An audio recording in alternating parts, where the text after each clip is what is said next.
नमस्कार, मेरा नाम है अभिनव सिंह। हम बात करेंगे इस न्यू लेसन में UP triple S C lower PCS 2019 और मंडी परिषद एग्जाम के लिए टॉप की 50 मोस्ट एक्सपेक्टेड प्रश्नों के बारे में हम बात करेंगे। ये आपका है जीके का सेक्शन और यहाँ पर लोअर का एग्जाम 11 और 12 जून को होने की संभावना है। आगे यहाँ पर हम बात करेंगे अनअकैडमी, यानी कि अनअकैडमी पर यूपीपीएससी व UP triple S C exam के लिए प्लस सब्सक्रिप्शन मॉडल आ चुका है। तो आप यहाँ पर कोर्स को परचेज कर सकते हैं और अपनी पूरी तैयारी कर सकते हैं। ठीक है, यूपीपीएससी व यूपी ट्रिपल एस सी से संबंधित जितने भी आपके एग्जाम हैं उनके लिए यहाँ पर आपका जो पेमेंट रहेगा 1 महीने का 1200 है, 3 महीने का 1000 है और 6 महीने के 800 पर मंथ है। और अगर 1 साल कर लेते हैं तो आपका पर मंथ 500 रुपये केवल पड़ेगा। ठीक है, और यहाँ पर होगा क्या कि टॉप के जो बेस्ट एजुकेटर हैं वो आपको पढ़ाएंगे और आपका पूरा जो कोर्स है लोअर पीसीएस का या लोअर सबऑर्डिनेट मंडी परिषद का या आने वाली किसी भी एग्जाम का है वो पूरा कंप्लीट यहाँ पर किया जाएगा और 100% आपकी सिलेक्शन की यहाँ पर गारंटी दी जाएगी। ठीक है, आप यहाँ पर हमारा ये रेफरल कोड है, इसका यूज करके यहाँ पर डिस्काउंट भी पा सकते हैं। तो आप इस कोर्स को परचेज कर सकते हैं यहाँ पर यूपीपीएससी व यूपी ट्रिपल एससी के लिए। और आपके जितने भी एग्जाम होने वाले हैं यूपी ट्रिपल एससी व यूपीपीएससी व यूपी गवर्नमेंट के द्वारा जो भी एग्जाम आपके कराए जाएंगे उन सभी का डिटेल में पूरा यहाँ पर आपको देखने को मिलेगा कोर्स और आप यहाँ पर सिलेक्शन ले सकते हैं। चलिए हम बात करेंगे यहाँ पर अब क्वेश्चंस के बारे में। आपका जो पहला क्वेश्चन यहाँ पर दिया गया है कि निम्नलिखित में से कौन सा कंप्यूटर सॉफ्टवेयर प्रोग्राम है जिसका उपयोग डेटा संग्रहित करने और व्यवस्थित करने और हेरफेर के लिए यहाँ पर किया जाता है। तो 4 आंसर यहाँ पर आपके सामने दिया गया है। क्या रहेगा आंसर आपको ये बताना है। ठीक है, तो यहाँ पर क्या रहेगा इस क्वेश्चन का आंसर? आपका जो आंसर इस क्वेश्चन का यहाँ पर रहेगा यानी कि ऑप्शन बी एक्सेल। तो ये क्वेश्चन काफी आपका यहाँ पर महत्वपूर्ण बनता है। क्वेश्चन अगला है कि बिटकॉइन क्या है। आपको पता होना चाहिए कि बिटकॉइन क्या है। यहाँ पर आपका जो आंसर रहेगा यानी कि डिजिटल मुद्रा का एक रूप है बिटकॉइन। आगे यहाँ पर हम बात करेंगे निम्नलिखित में से कौन सा डेटाबेस सॉफ्टवेयर का एक उदाहरण है। तो 4 आंसर यहाँ पर आपके सामने दिया गया है और इसका जो बिल्कुल सही आंसर है आपका ऑप्शन नंबर ए यानी कि ओरेकल। ठीक है, यानी कि RDBMS आपका रहेगा बिल्कुल सही आंसर। क्वेश्चन नंबर आपका दिया गया है 54। वह कौन सा नियम है जो बताता है कि प्रोसेसर की गति या कंप्यूटर की समग्र प्रसंस्करण शक्ति प्रत्येक 2 वर्ष पर दोगुनी हो जाएगी। तो 4 आंसर यहाँ पर आपके सामने दिया गया है और इस क्वेश्चन का जो बिल्कुल सही आंसर आपका यानी कि मूर का नियम। ये सभी क्वेश्चन आपके पेपर में आ चुके हैं और काफ़ी महत्वपूर्ण है, इनको अच्छे से यहाँ पर आप तैयार करेंगे। आगे बात करेंगे निम्नलिखित में से कौन सा ओपन सोर्स सॉफ्टवेयर का एक उदाहरण है।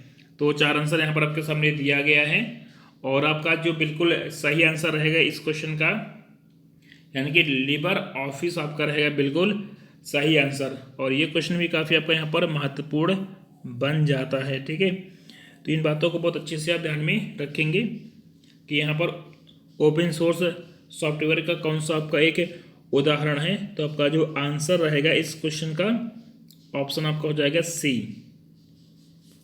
आगे यहाँ पर हम बात करेंगे आपका जो अगला क्वेश्चन यहाँ पर दिया गया है उत्तर प्रदेश की से कढ़ाई शैली के लिए विश्व प्रसिद्ध है। तो 4 आंसर यहाँ पर आपके सामने दिया गया है और इस क्वेश्चन का जो बिल्कुल आपका सही आंसर यहाँ पर रहेगा यानी कि चिकनकारी। आपका जो आंसर रहेगा सी यानी कि चिकनकारी। आगे बात करेंगे BHU कहाँ पर है, किस शहर में है। तो 4 आंसर आपके सामने यहाँ पर दिया गया, काफ़ी महत्वपूर्ण है। BHU यानी कि बनारस हिंदू यूनिवर्सिटी और ये आपका कहाँ पर है, ये आपका है वाराणसी। ऑप्शन नंबर आपका रहेगा डी। आगे हम बात करेंगे रामलीला और रासलीला उत्तर प्रदेश में डॉट डॉट के उदाहरण हैं। किस चीज़ के ये आपके एग्जाम्पल हैं? लोक कथाएं हैं, लोक नाटक और लोक नृत्य है, ऐतिहासिक रुचि के स्थान है या नायकों के नाम है। तो 4 आंसर आपके सामने यहाँ पर दिया गया है यानी कि लोक नाटक और लोक नृत्य शैली है। आगे यहाँ पर हम बात करेंगे जनसंख्या के मामले में उत्तर प्रदेश भारत के राज्यों में किस पायदान पर है। तो 4 आंसर आपके सामने यहाँ पर दिया गया है। अगर हम बात करें यहाँ पर जनसंख्या के बारे में तो यूपी का नंबर आता है पहला। इसका आंसर है कि आपका डी यानी कि यूपी आपका पहला है, फिर आपका महाराष्ट्र आता है, फिर आपका बिहार, फिर पश्चिम बंगाल, फिर आपका आता है आंध्र प्रदेश। ठीक है, तो जनसंख्या के मामले में आपका जो यूपी है उसका नंबर क्या है, पहला नंबर है। आगे बात करेंगे मुरादाबाद किसके लिए प्रसिद्ध है। मुरादाबाद किसके लिए प्रसिद्ध है, 4 आंसर आपके सामने यहाँ पर दिया गया है। और इस क्वेश्चन का जो बिल्कुल आपका यहाँ पर सही आंसर रहेगा उसके बारे में हम बात करेंगे। यहाँ पर आपका जो आंसर इस क्वेश्चन का रहेगा यानी कि धातु की कलाकृतियों के लिए, ऑप्शन ए यानी कि धातु की कलाकृतियों के लिए आपका ये प्रसिद्ध है। तो ये क्वेश्चन में काफ़ी आपका यहाँ पर महत्वपूर्ण बन जाता है। आपका जो आंसर रहेगा इसका ऑप्शन नंबर रहेगा ए।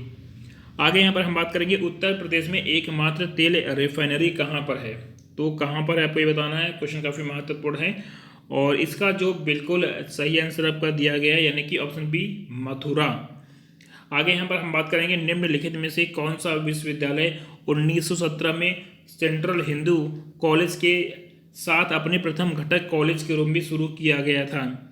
तो 4 आंसर यहाँ पर आपके सामने दिया गया है और इस क्वेश्चन का क्या रहेगा आंसर आपको ये बताना है। ठीक है, तो यहाँ पर आपका आंसर है यानी कि बनारस हिंदू विश्वविद्यालय।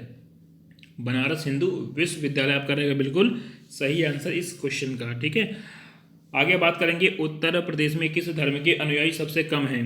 तो 4 आंसर आपके सामने यहाँ पर दिया गया है। अगर हम सबसे कम की बात करेंगे तो आपका यहाँ पर रहेगा आंसर सी यानी कि पारसी। ठीक है, सबसे ज़्यादा यहाँ पर हिंदू है, फिर मुस्लिम है, फिर सिख है, फिर ईसाई है, फिर जैन है, फिर बौद्ध है, फिर आपका है पारसी।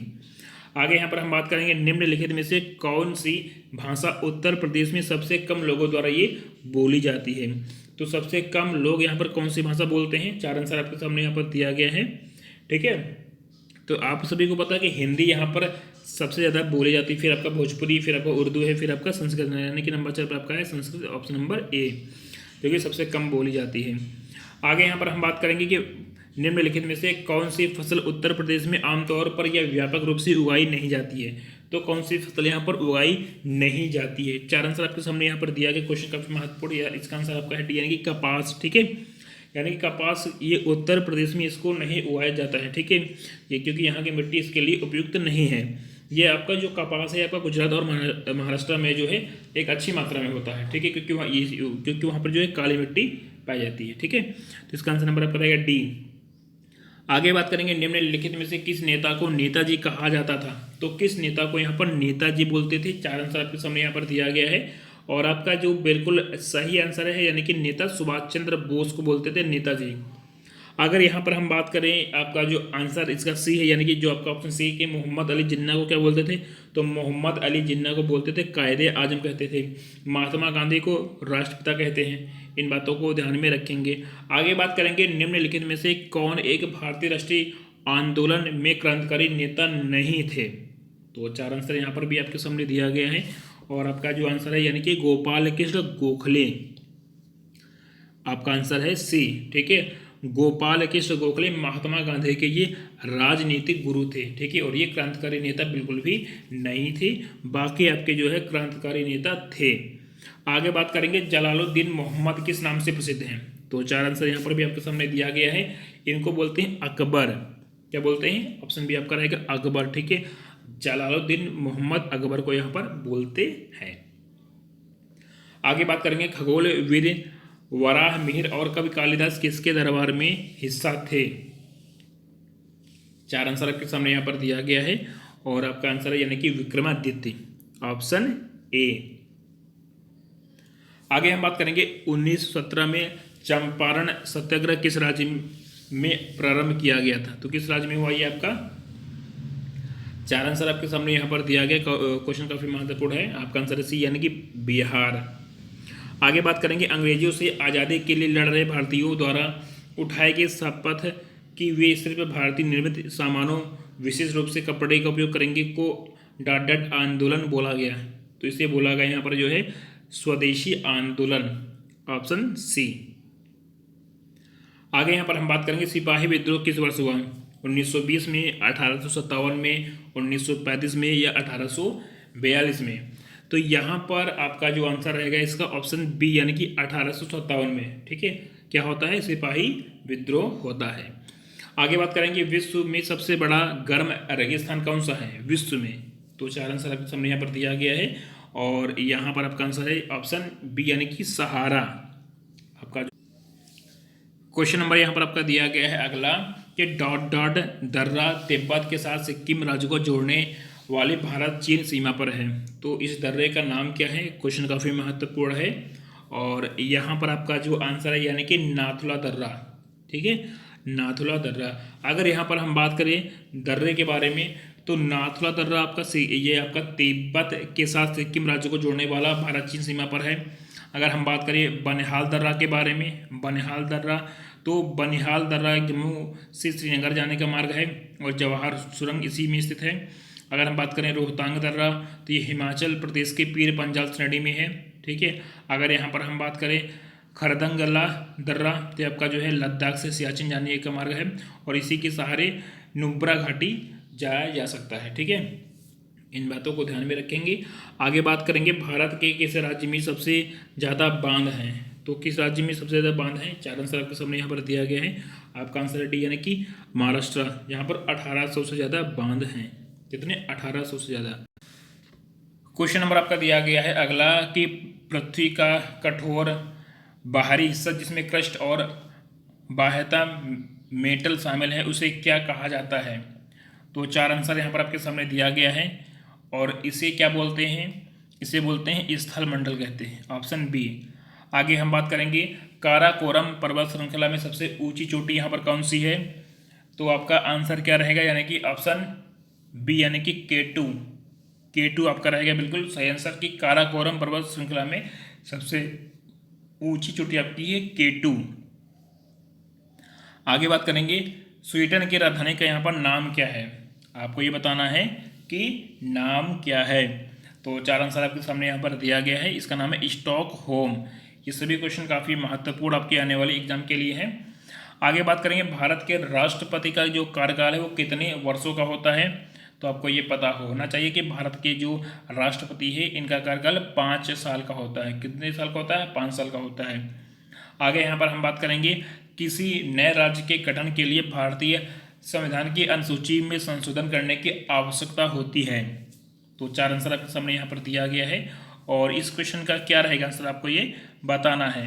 तो आपका आंसर है ऑप्शन बी यानी कि प्रथम, आपका रहेगा बिल्कुल सही आंसर।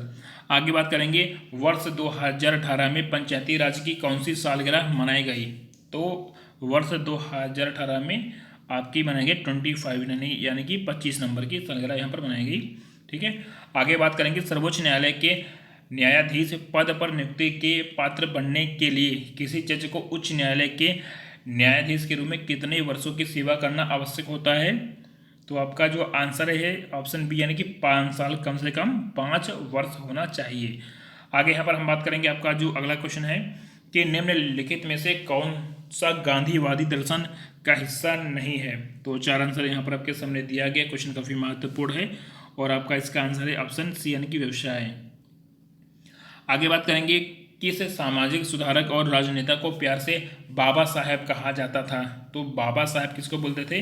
भीमराव अंबेडकर को बोलते थे। तो आपका आंसर है ऑप्शन नंबर सी। आगे बात करेंगे भारत की आबादी की औसत आयु सीमा यहाँ पर क्या है? तो चार आंसर आपके सामने यहाँ पर दिया गया है और इस क्वेश्चन का क्या रहेगा आंसर आपको ये बताना है। ठीक है, तो आपका यहाँ पर आंसर है यानी कि ऑप्शन नंबर इसका रहेगा बी यानी कि 25 से 30 साल। कितना? 25 से 30 साल। ठीक है, तो काफ़ी क्वेश्चन ये महत्वपूर्ण है। आगे बात करेंगे 2017 में दर्ज भारत में शहरीकरण की स्थिति यहाँ पर क्या है? तो आपका जो आंसर है यानी कि ऑप्शन नंबर बी 30 से 35% यहाँ पर है। आगे बात करेंगे किस वर्ष भारत में बैंकों का राष्ट्रीयकरण यहाँ पर किया गया? क्वेश्चन काफ़ी आपका महत्वपूर्ण है, पेपर में कई बार ये पूछा जा चुका है। तो यहाँ पर आपका जो आंसर है ऑप्शन नंबर डी यानी कि 1969। आगे यहाँ पर हम बात करेंगे क्वेश्चन नंबर आपका है अगला कि जुलाई 2018 के अनुसार भारतीय रिजर्व बैंक के गवर्नर यहाँ पर कौन है? तो अभी यहाँ पर इन चारों में से कोई भी नहीं, क्योंकि उर्जित आर पटेल ने यहाँ पर इस्तीफा दे दिया है। तो आपको ये बताना है कि प्रेजेंट यानी कि आज के डेट में भारत के गवर्नर कौन है आरबीआई के। ठीक है, इस क्वेश्चन का आंसर आपको बताना है कमेंट बॉक्स में कि आरबीआई के गवर्नर अभी प्रेजेंट टाइम पर कौन बनाए गए हैं, जो कि नए चुने गए हैं, उनको नया बनाया गया है, क्योंकि उर्जित पटेल ने इस्तीफा दे दिया है। तो आपको ये बताना है कमेंट बॉक्स में मुझे। ठीक है, आगे हम बात करेंगे फीफा विश्व कप 2018 का विजेता कौन है? आपका जो आंसर इस क्वेश्चन का है वो क्या रहेगा आपको ये बताना है। तो यहाँ पर आपका है फ्रांस, ठीक, क्या रहेगा आंसर आपका रहेगा फ्रांस, ठीक है। तो आपका जो आंसर है फ्रांस है, और फ्रांस ने क्रोएशिया को यहाँ पर हराया है। आगे हम बात करेंगे विंबलडन 2018 का महिला एकल विजेता यहाँ पर कौन है। तो आपका जो आंसर यानी कि option number B, Angelique Kerber. आगे यहाँ पर हम बात करेंगे, क्वेश्चन नंबर आपका अगला है कि 2018 में किस देश ने शून्य सहनशीलता सीमा परिवर्तन कार्यक्रम लागू करके लगभग 3000 बच्चों को उनके परिवारों से अलग कर दिया था। तो 4 आंसर यहाँ पर आपके सामने दिया गया है, और क्या रहेगा आंसर आपको ये बताना है। तो यहाँ पर आपका जो आंसर है ऑप्शन सी यानी कि अमेरिका। आगे बात करेंगे टेस्ला इंक के मुख्य कार्यकारी अधिकारी निम्नलिखित में से कौन है। टेस्ला, तो टेस्ला का यहाँ पर आपका जो आंसर रहेगा यानी कि एलोन मस्क आपका रहेगा आंसर। आगे बात करेंगे, क्वेश्चन अगला है कि एंथनी बोर्डेन जिनकी 2018 में अचानक मृत्यु सुर्खियों में थी वह वास्तव में क्या थे। तो आपका जो आंसर यहाँ पर रहेगा ऑप्शन नंबर डी यानी कि सेफ थे, सेफ, ठीक है। आगे यहाँ पर हम बात करेंगे राष्ट्रीय कृषि बाजार यानी कि NAM क्या है, इसे क्या बोलते हैं। तो आपका आंसर है इसका सी यानी कि कृषि उपज के लिए राष्ट्रीय ई व्यापार मंच। आगे बात करेंगे भारत द्वारा निर्यात की जाने वाली शीर्ष 5 वस्तुओं में से कौन सी 2 कृषि उत्पाद है।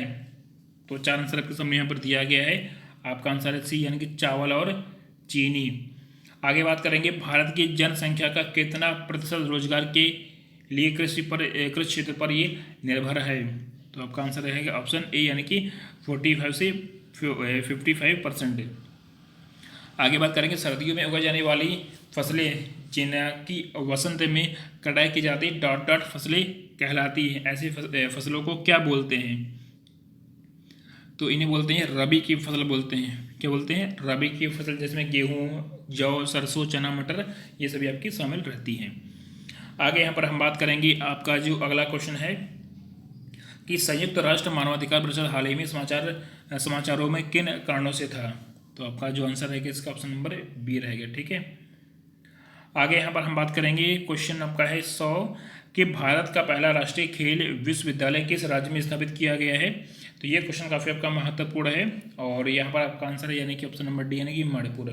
तो ये सभी क्वेश्चन काफ़ी ज़्यादा महत्वपूर्ण हैं, और आपको यहाँ पर बताना है कि आपने 50 में से कितने क्वेश्चन बिल्कुल सही किए हैं।